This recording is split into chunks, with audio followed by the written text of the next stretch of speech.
ইয়া রাসূলুল্লাহ, জান্নাতি পোশাক কে সর্বপ্রথম পাবে, কে পরবে? নবী বলেন, আয়েশা রে, জান্নাতি পোশাক সর্বপ্রথম আমি রাসূলুল্লাহ পাবো, কিন্তু আমি নবী সর্বপ্রথম পরব না।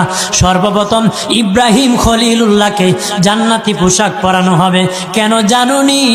ইব্রাহিম নবীকে নমরুদের আগুনে যখন ফেলে দেওয়া হয়েছিল, দুনিয়ার সব ছেড়ে দিয়েছিল, বাড়ি ছেড়ে দিয়েছিল, সম্পদ ছেড়ে দিয়েছিল, মা বাবা ছেড়ে দিয়েছিল, এমনকি গায়ের জামাও যখন খুলে নেয়, ইব্রাহিম কয়েক কাপড় ছেড়ে দিতে পারি, আমার আসমানের মালিককে ছেড়ে দিতে পারি না। ওই দিন আল্লাহ ইব্রাহিমের সাথে অঙ্গীকার করেছিল, ইব্রাহিম আজকে তোমাকে সকলের সামনে উলঙ্গ করে লজ্জায় ফেলে দিয়েছি ইব্রাহিম, তারপরে তুমি আমাকে ছাড়ো নাই। আমি কিয়ামতের দিন সকলের সামনে মুসলমান, বেঈমান, কাফের, নাস্তিক যারা তোমাকে উলঙ্গ করেছিল, তাদের সামনে আমি আল্লাহ আনুষ্ঠানিকভাবে তোমাকে কাপড় পরায়া দিব।